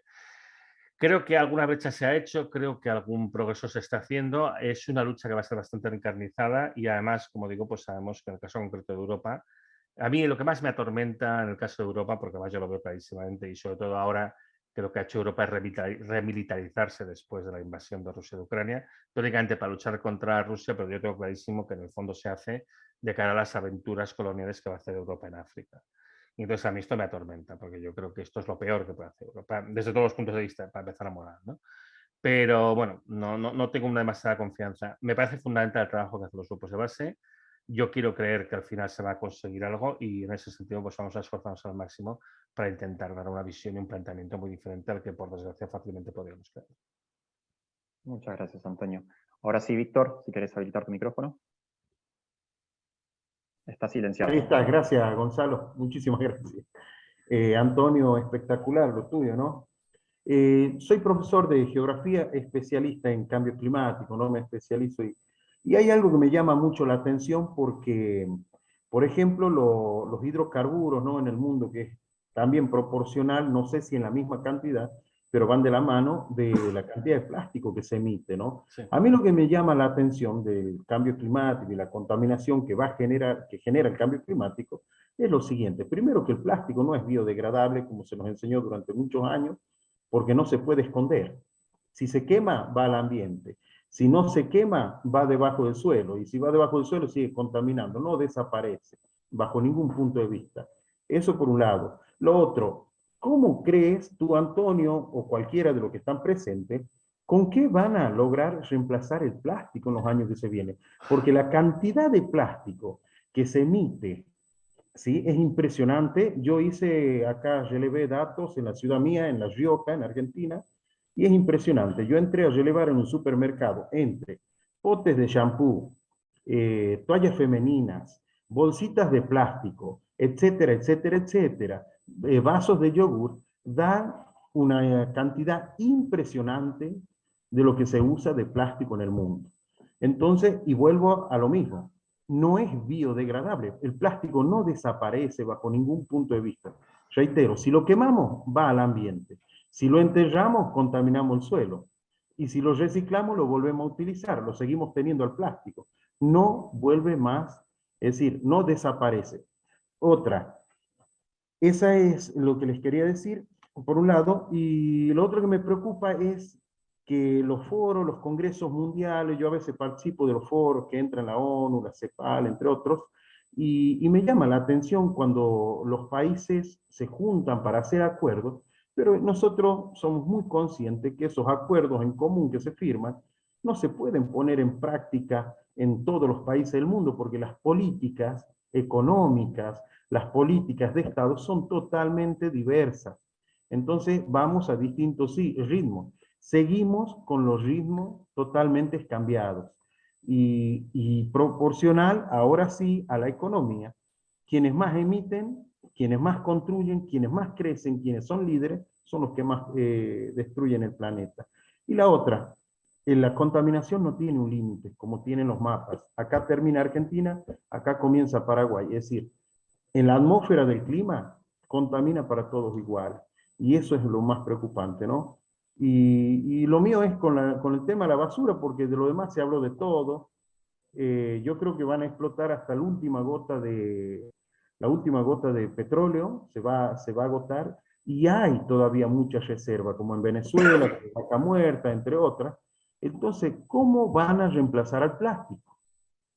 Los millones y millones de kilos de plástico. Bueno, son muchas cuestiones, intento un poco abordarlo todo un poco conjuntamente. Con el plástico hay diversas capas apiladas. Hay parte de los productos que llamamos plásticos, que sí que son biodegradables, y hay bacterias que de hecho proliferan en el mar, porque en el mar piense que a veces se producen, la mayoría de los derrames de petróleo que se producen en el mar son espontáneos, son naturales, son filtraciones desde el fondo marino, producidos típicamente por fallas, terremotos y demás.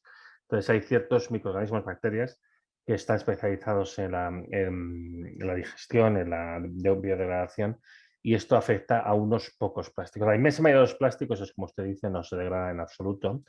Si los queman, pues lo que se consigue producir es un montón de sustancias tóxicas como dioxinas, bencenos, toluenos, etcétera, que bueno, pues causan todavía más mal que bien.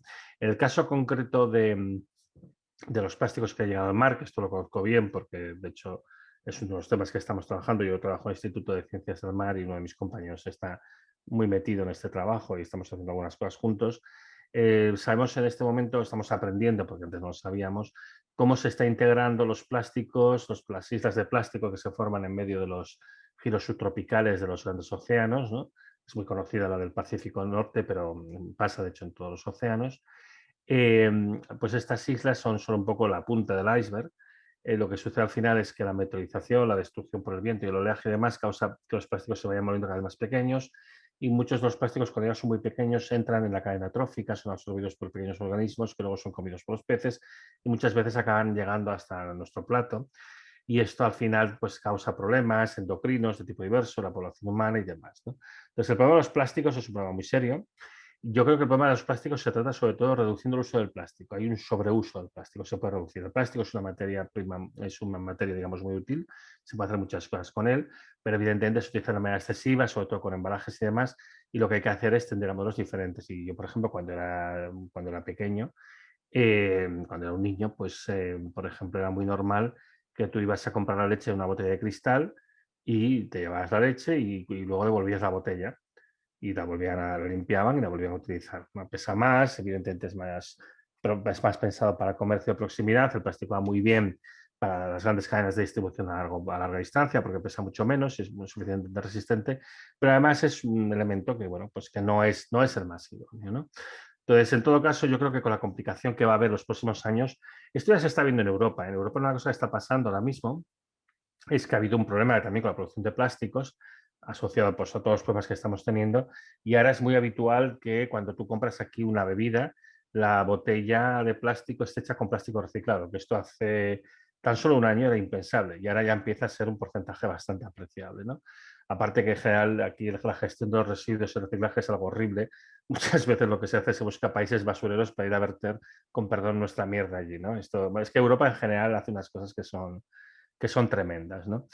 Pero yo creo que el tema del plástico es la reducción, utilizar muchísimo menos y en muchos casos la sustitución por otros materiales, ¿no? No estoy de acuerdo con que se vaya a extraer hasta la última gota de petróleo, porque al final es un problema de rentabilidad, como hemos comentado en una respuesta anterior. Yo creo que al final el problema que va a haber es que intentar extraer todo el petróleo disminuye tanto la rentabilidad que la única manera de hacerlo es esclavizando a la población, porque al final lo que sucede es eso, que si tú miras el balance neto de energía, pierdes energía, y si pierdes energía, pierdes dinero, y entonces al final alguien lo paga. Entonces, no es tan sencillo como cuántas reservas hay, sino es cuánto yo puedo ganar. Por poner un símil sencillo, usted imagínese que tiene en una cuenta del banco, vamos a decir, 100 billones de dólares. Y dices, uy, tengo un montón de dinero. Pero cada vez que usted va al cajero, ¿no?, para sacar dinero, tiene que ir forzosamente a un cajero automático, la máxima cantidad de dinero que le dejan sacar son, vamos a decir, 100 dólares, pero le ponen una comisión que al principio el primer año es de $1, después es de 2, acaba siendo de 4, de 8, de 10, y llega un momento que la comisión es más alta que lo que usted saca. Y se descuenta además de lo que usted saca. Entonces llega un momento que aunque no se dé cuenta, usted está perdiendo a la vez que intenta extraer dinero. Pues esto es un poco lo que pasa también con el petróleo, ¿eh? Quiere decir, puede ser que esté ahí, eso no quiere decir que sacarlo merezca la pena, porque puedes gastar más que lo que sacas. Entonces, este es el problema y la razón por la cual la producción de petróleo empieza ya a declinar y empezamos a tener problemas con el diésel y con todo esto, es esta. Es que cada vez tiene menor rendimiento y llega un momento que este rendimiento es simplemente negativo. Entonces tú te das cuenta de por qué, pero sabes que no te merece la pena hacerlo. Y cuando haces los números y miras el balance energético y el balance económico, pues ves que pierdes, ¿no? Y por último, las otras cosas que ha comentado, yo para acabar, por no extenderme demasiado, el tema de las cumbres climáticas y demás, a ver, las cumbres climáticas están hechas a la medida de los países del norte global. Eso es así de claro. Quiere decir, además, si los países del norte global le han dado alguna importancia al problema del cambio climático es porque, como usted dice, no tiene fronteras. Entonces, mientras esto pasaba en otros sitios, si había otros países que utilizábamos de vertedero o les extraíamos sus recursos y tal, esto, que también era un problema ambiental tremendo, esto no nos importaba en absoluto, porque no nos afectaba a nosotros. Cuando hemos empezado a preocuparnos es cuando hay un problema que no reconoce fronteras y que al final lo que hace es afectarnos a todos. Entonces, ahí sí que nos hemos empezado a preocupar y, por ejemplo, máxime este verano, que hemos tenido una situación de muchísimo calor aquí. Yo no sé cómo será el verano de ustedes ahora cuando llegues, pero les deseo que no sea tan malo como el de aquí ha sido tremendo. Y además con una situación de sequía muy prolongada. Entonces es por eso que aquí nos hemos empezado a preocupar. Pero por eso mismo las perspectivas son unas perspectivas muy del norte, con muy poca consideración a los problemas específicos del sur. Hay países que están desapareciendo debajo de las aguas y bueno, sí, se dice y se comenta y tal, pero bueno, en el fondo no se da importancia. Entonces también en ese sentido a mí me fastidia bastante un poco la hipocresía de las conversaciones de las distintas conferencias sobre el cambio climático, porque se habla mucho, se hace muy poco práctico y además se impone mucho el punto de vista de los países más ricos. Esta es la realidad. Muchas gracias, Antonio. Javier. Gracias, Antonio, por la exposición. Quisiera hacerte una pregunta respecto a si tenés, o mejor dicho, seguro las tenés identificadas, quisiera o me gustaría que las compartas.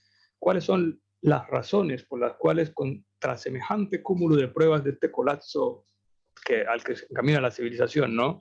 ¿Por qué no podemos hacer ese cambio de paradigma? ¿Por qué seguimos hablando de este modelo de crecimiento permanente?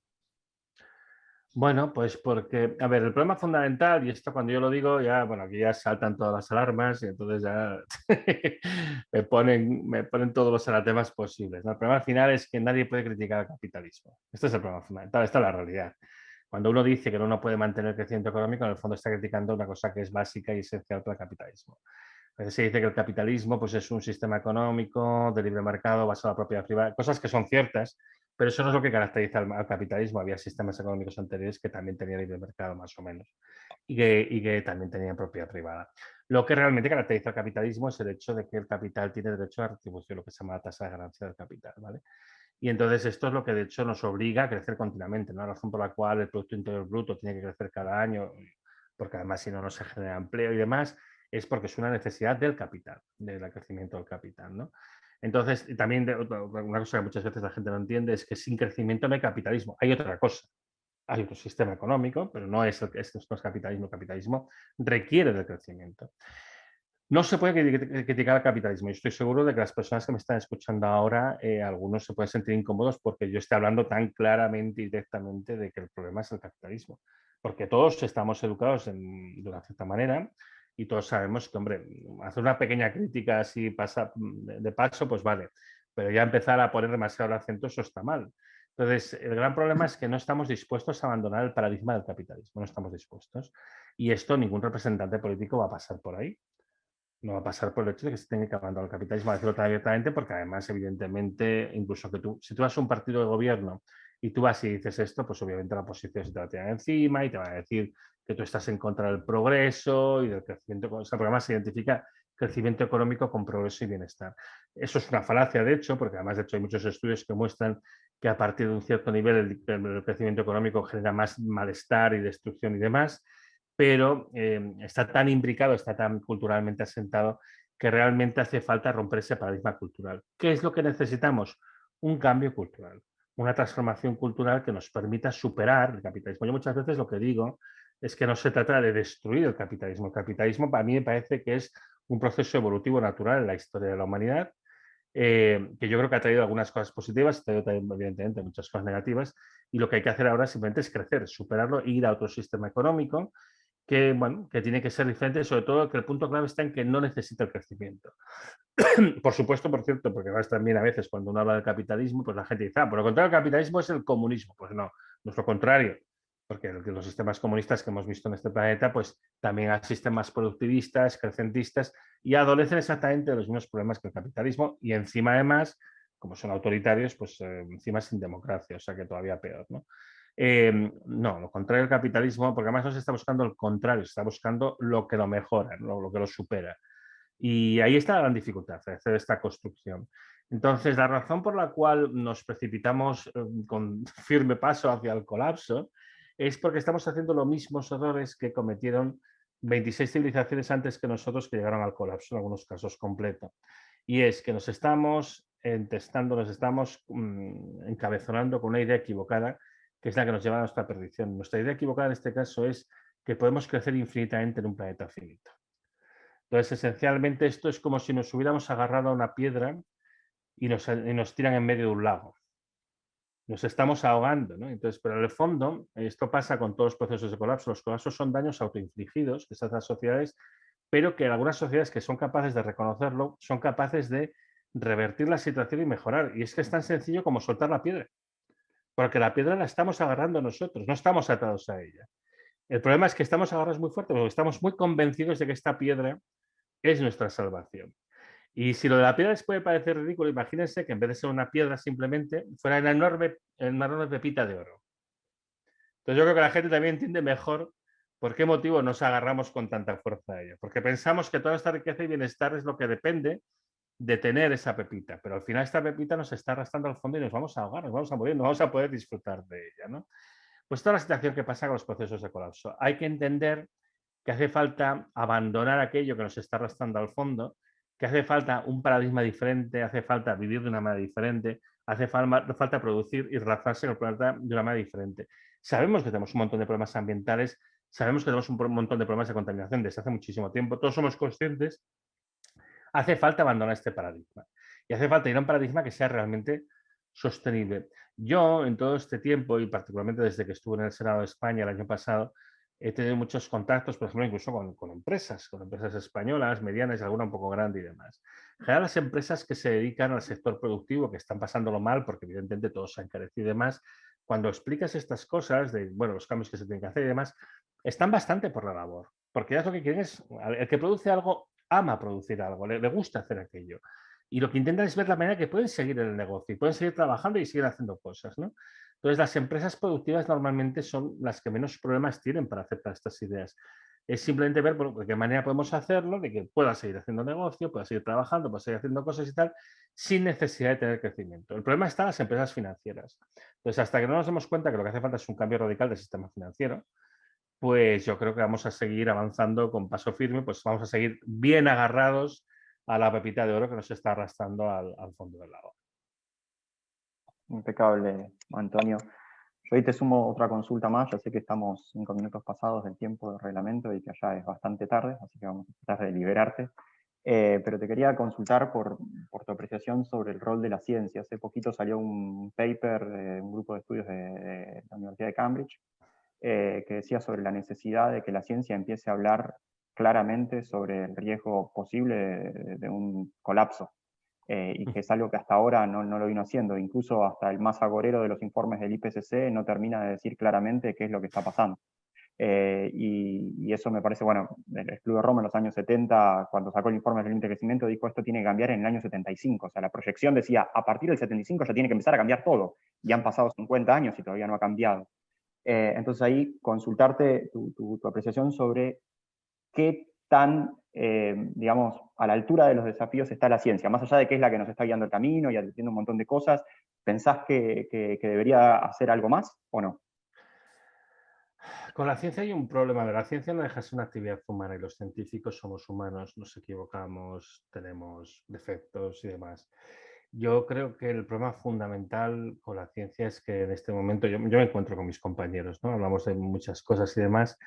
Es muy curioso que cuesta que la gente entienda que dada la situación hay que dar un paso adelante y decir, mire, esto es así. Yo trabajo en un instituto de investigaciones ambientales. Yo les puedo decir que cada viernes tenemos una charla en el instituto en el que se hablan de problemas diversos y muchos días que vas allí y te dan ganas, sales llorando de allá. Porque hay tantos problemas ambientales tan graves y la gente los describe y los explica como el que está haciendo un inventario en un almacén. Pero el propio, y al final supongo que hay una cierta distancia emocional que pone el investigador, pero algunos realmente a veces no pueden, porque realmente es terrible las cosas. Que yo he ido a charlas terribles en mi instituto, pero verdaderamente terribles. Y esto pasa en cualquier ámbito de la investigación ambiental y pasa en muchos otros ámbitos de la investigación. ¿Qué sucede? Pues que todos, como somos humanos, sabemos que determinadas cosas pues, no se pueden decir, son tabús. Además, si quieres conseguir financiación, además tienes que publicar artículos. O sea que todo el sistema de ciencia está muy mercantilizado, está muy dirigido pues, a la producción. Esto me afecta a mí también. Quiero decir, yo, mi trabajo convencional es uno diferente de este trabajo que hago de divulgación. Un poco lo hago para redimirme del otro trabajo que hago, ¿no? Digamos. Es muy difícil ser realmente muy crítico. Sin embargo, la ciencia tiene un buen conocimiento y tiene un buen conocimiento de qué es lo que está pasando y hay muy buenas explicaciones y yo creo que poco a poco se va rompiendo el tabú y poco a poco se está avanzando en la dirección de que hay que reaccionar y en ese sentido, por ejemplo, supongo que conocen el movimiento este de Scientist Rebellion, que básicamente es dentro de Extinction Rebellion, pues hay una facción que es de científicos que dicen, ¿qué sentido? Más que tienen todas las razones. ¿Qué sentido tiene seguir haciendo más informes del cambio climático, documentar con mayor precisión el alcance y gravedad del desastre ambiental que estamos, que encima además en cada informe es todavía peor que el anterior, porque no habíamos tenido en cuenta no sé cuántas variables y cada vez esto es peor? ¿Qué sentido tiene que le demos más vueltas? Si esto ya es un desastre, esto lo que hay que hacer es parar, o sea, hay que hacer algo diferente. Y eso pues está llevando a un pequeño grupo de científicos a la movilización y a empezar a decir las cosas un poco claras. Yo creo que hace falta movilización en los estamentos científicos. Hará falta seguramente que haya gente como Extinction Rebellion que hacen desobediencia civil pacífica. Yo creo que también tiene que haber otros movimientos al estilo de lo que hago yo. Tiene que ser más gente, explicarlo y tal. Yo creo que la ciencia tiene la capacidad, pero al final los científicos y las científicas somos seres humanos y nos cuesta este paso. Entonces, bueno, pues hay que animar a la gente a que lo haga, ¿no? Yo también muchas veces digo que yo me siento muy solo, ¿no? A mí hay mucha gente que me cuenta cosas. Yo muchas veces hago de portavoz de lo que dicen otros y yo digo, no me lo cuentes tú, sal tú a contarlo. Que esto es lo que está faltando. Excelente, Antonio. Bueno, ya insisto, son las 10:30 por allá. Te vamos a dejar descansar, pero antes volver a agradecerte muchísimo el tiempo. Creo que todo lo hemos disfrutado mucho.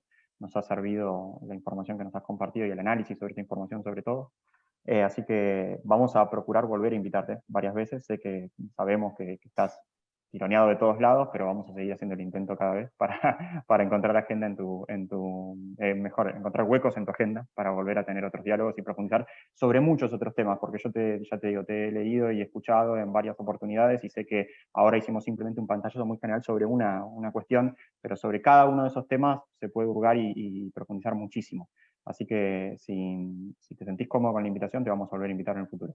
Sí, Y Y para finalizar, agradecerle a todos por estar, y te pasamos nuevamente, Antonio, la palabra para que cierres como quieras y que puedas ir a descansar. Bueno, yo soy muy malo despidiéndome, o sea que yo prefiero más que decirles adiós, prefiero decirles hasta luego. Ya nos volveremos a ver. Bueno, muchísimas gracias, Antonio, y a todos por el tiempo. Un gusto.